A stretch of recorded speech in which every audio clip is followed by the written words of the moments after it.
Magandang araw sa inyo mga kapuntos.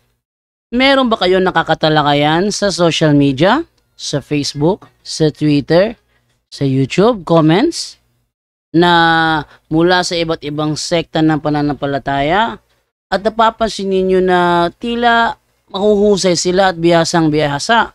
Samantalang kayo naman, medyo tagilid at medyo kulang pa lang ang nalalaman. Well, mga kapuntos, hindi yan problema. Sapagkat sa kakapanood ninyo dito sa ating programa sa Straight to the Point, initiyak ko sa inyo na may panlaban na kayo. Sa loob lamang ng ilang minuto ay malilinawan na kayo. At tinitiyak ko sa inyo na sa dahan-dahan, gradually, may panlalaban na kayo. Kaya sa mga bago pa po sa aming channel, please po don't forget to hit the subscribe button, the notification bell, para maging notified kayo sa bawat video na ilalabas ko sa channel na ito. Kaya wag na po natin patagalin. Simulan na po natin.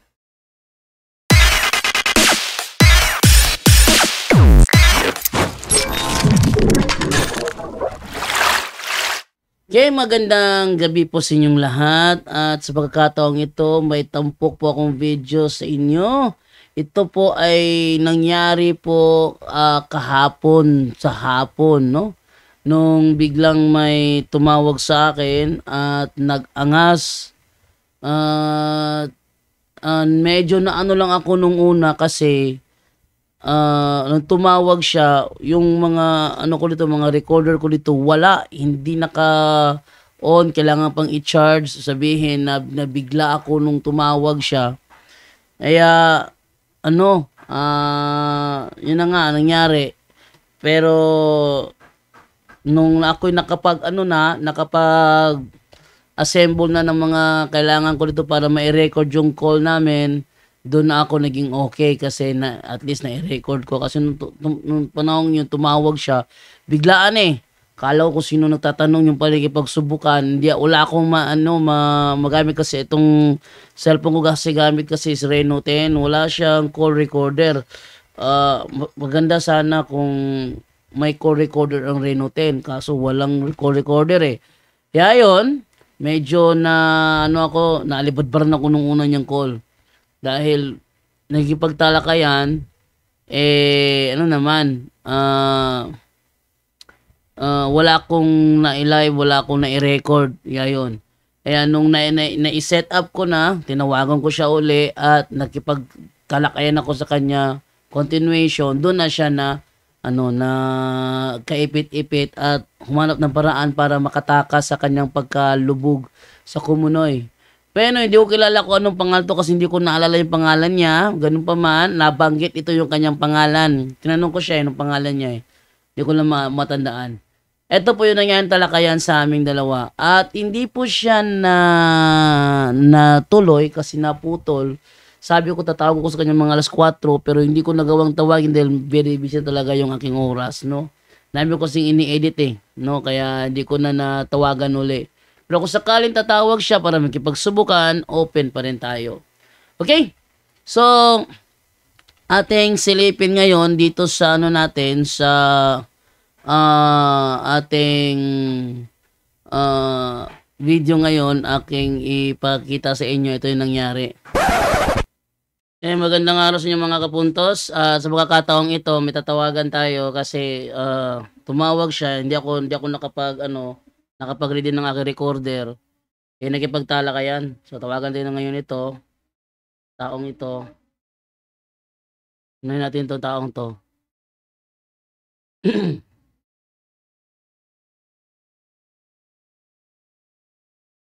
Yan natin. Tama ng ugali nito.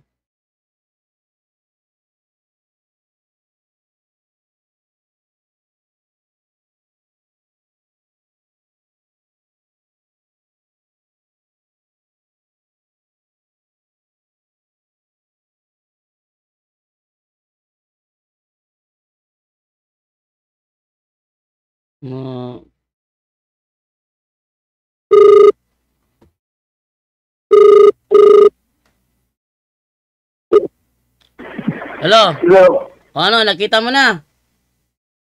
Ha? Nakita mo na?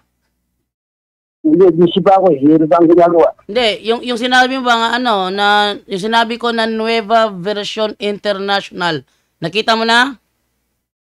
Yung panakita, may ginagawa pa akong kasalukuyan. Oh, next time bro, magtanong ka bro, pag sinagot ka na, wag mo nang ano ha, hanapan ng mali ha. Hindi mo laban ng mali. Siyempre, tatanungin yung susunod, tanong ng mga... O sige. Anong follow-up tanong mo doon? Binigay ko na yung talata bro. No, hindi magtatanong lang. Hindi man nagsabi na. Kasi kung ang nagsabi ng Katoliko, natural, ipasublo sa gusto nila. Bro, hindi bro, mali ka bro. Bro, ganito yan bro. Ang Santo Niño sa Lucas 1:35, kung babasahin mo yan sa Magandang Balita Biblia, ang sabi diyan banal na bata. Oh. Oh, ngayon, yung banal na bata, ano yung sa Spanish, bro? Oh. Ang sa Spanish yun, banal na bata. Ano sa Spanish yun? Kasi, ang sabi diyan kasi, ang sabi sa Lucas 1:35 kasi, yung bata na sa napupunan ni Mama Mary ay tatawaging, yung banal na bata na nasa sinapupunan ni Mama Mary, tatawaging anak ng Diyos. Yun ang sabi doon. Yung banal na bata. Wait lang bro. Magkaliwanagan tayo. Yung banal na bata, ano sa Spanish yun kung tutol ka sa Santo Niño?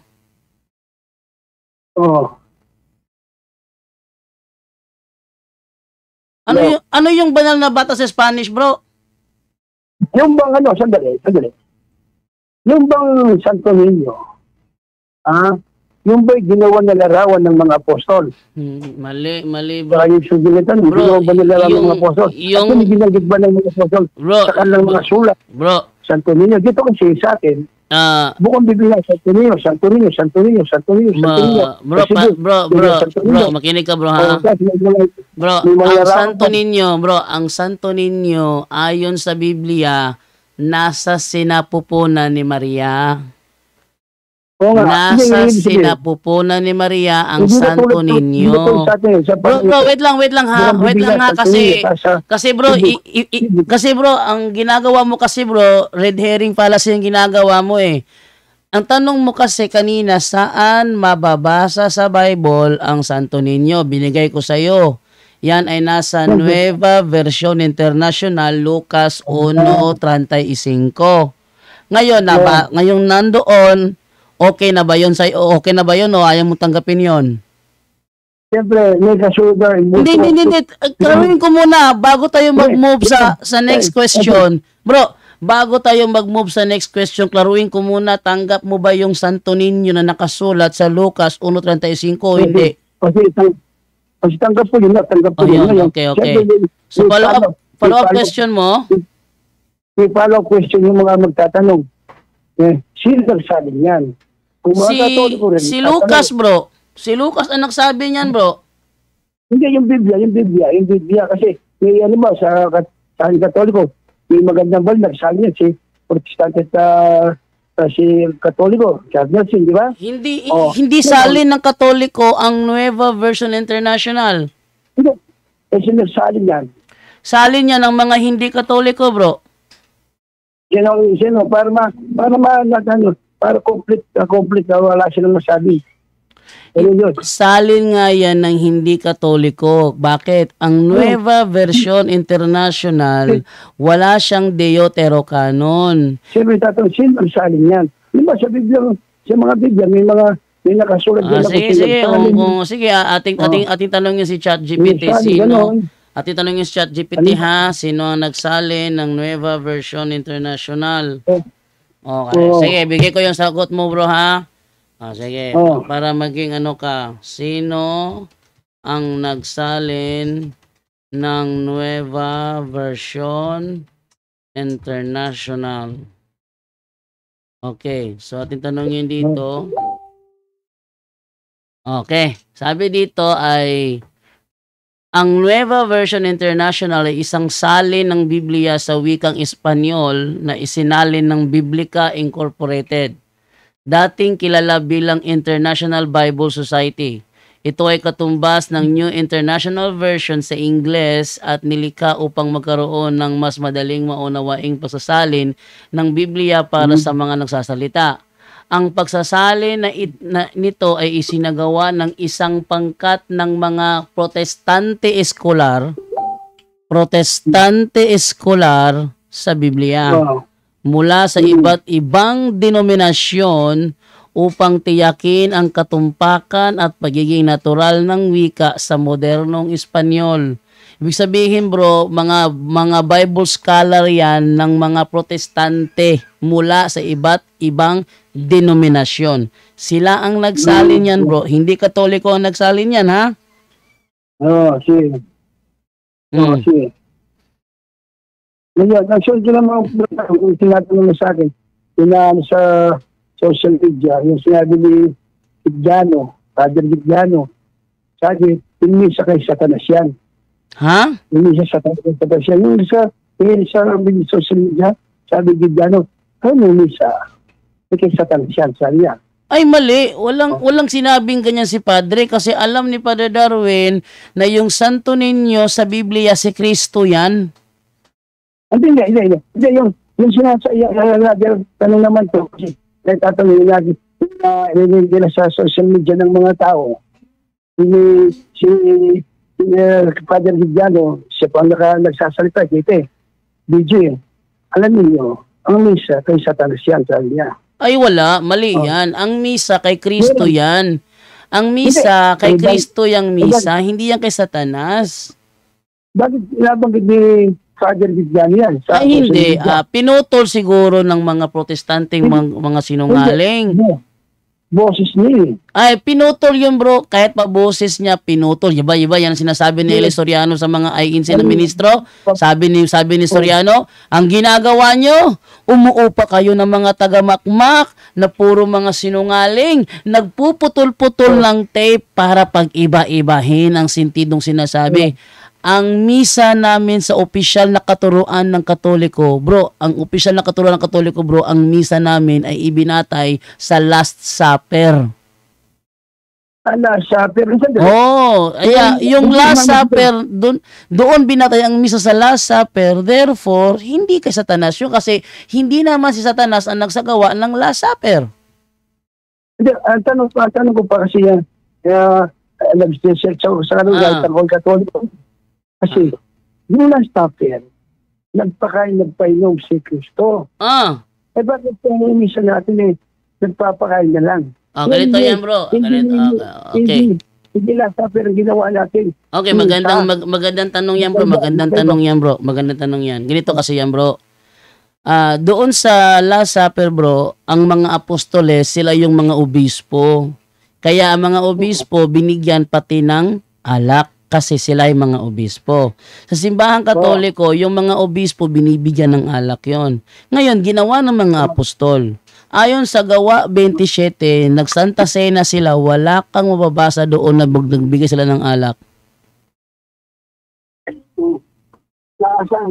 Sa Gawa 20, versikulo 7, nagsagawa ng Santa Cena ang mga apostol, wala kang mababasa na nagbigay sila ng alak sa mga taong nakikinig.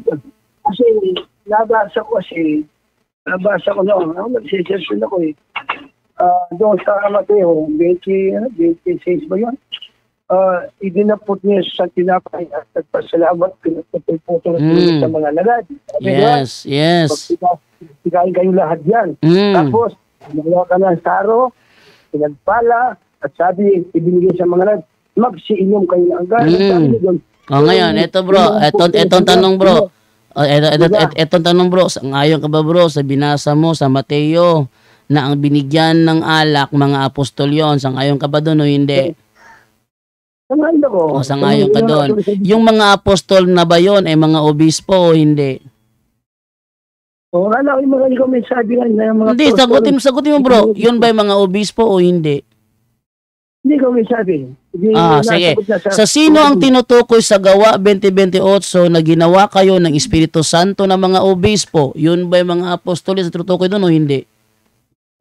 upang panganin ang iglesia. Hindi. Bro, wag kang lumiko, bro, kasi hindi tayo masisettle pag umiiwas ka eh. Sa Gawa 20:28, may sinabi doon, ginawa kayo ng Espiritu Santo na mga obispo. Sino ang tinutukoy sa Gawa 20:28 na ginawa ng Espiritu sangayon ka ng mga apostoles sa Last Supper, mga obispo 'yon. Okay. Ngayon, saan mo nabasa na sa mga ordinaryong tao tuwing Santa Cena nagbigay ng alak? Saang talata 'yun?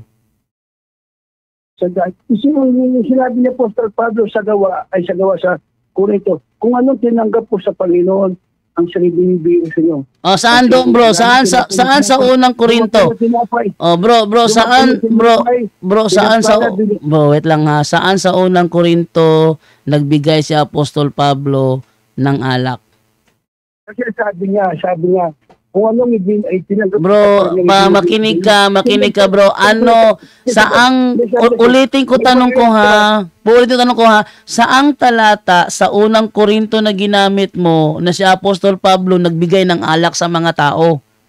Yung sinabi ko, kung ano tinanggap ko sa kanya, ibinibigay ko sa inyo. Siya nagpakain at nagpainom. Asa nga doon, bro? Bro, sinalaysay ni Apostol Pablo kung ano ang nangyari sa Last Supper, sinalaysay.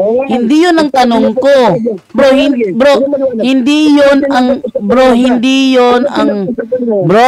Bro, ano bang gusto mo, bro? Diskusyon ang gusto mo o magtatanong ka? Eto na nga, klaruhin nga natin. Kasi, bro, klaruhin nga natin, bro. Bro, klaruhin natin ba? Yung 2028, hindi yung kausap doon. Yung hindi sa Last Supper yun. Hindi Last Supper yun. Ay, nako, ano ba naman to? Ang ginamit ko, ito talaga itong mga protestante, nagfi-feeling magaling, wala namang alam. Itong mga protestanteng ito, ba't pa kayo magpapa-feeling magaling? Wala naman kayong alam? Sana kung magpa-feeling magaling, ipakita nyo na may alam kayo. Hindi yung feeling magaling, wala namang alam. Pangit naman tingnan yun. Atin, paano yun to?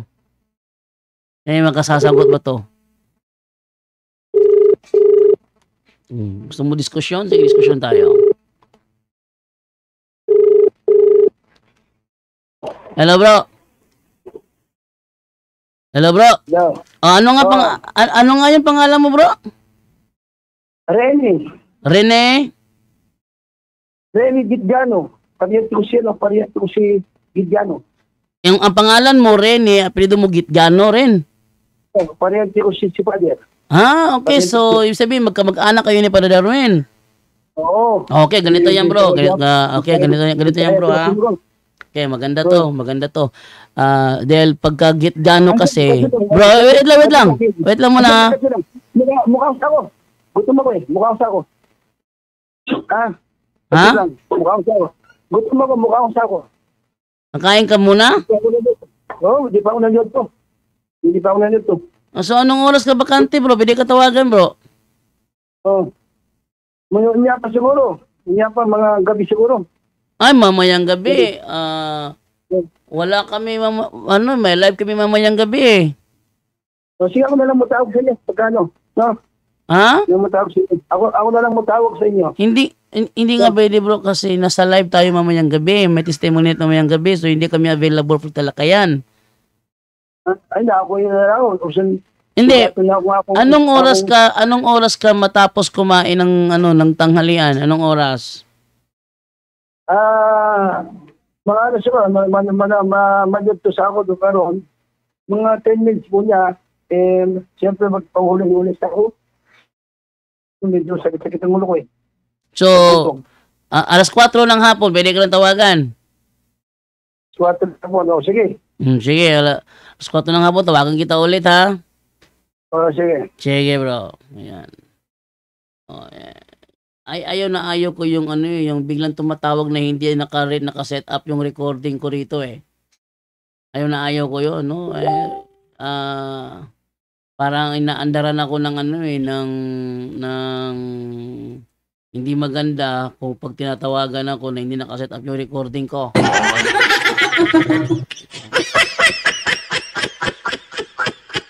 Lakas naman nun, ano ba naman yun? Wait lang. Sobrang lakas-lakas nun. At yun po ang nangyari kahapon. Yun, nalibadbaran ako sa kanyang unang call kasi hindi naka-set up yung aking recorder dito. Kaya yun. At yun naman, nahirapan naman siya. Hanggang doon lang po yung nangyaring talakayan. Ang bilis niyang umalis nung hindi lumusot yung ano niya doon sa term Santo Niño. Tapos may sinabi pa siya na sinabi ni Father Darwin daw na ang misa sa demonyo. Ano ba sasabihin ni Father Darwin yun? Katolikos Father Darwin, ba't niya sasabihin yun? So, yun na-bistos yung kanyang kasinungalingan. Kaya yun, maangan na lang siya, no? Okay, so hanggang dito na lamang po tayo. Saglit, I have to go now. Babay na po sa inyo. Paalam.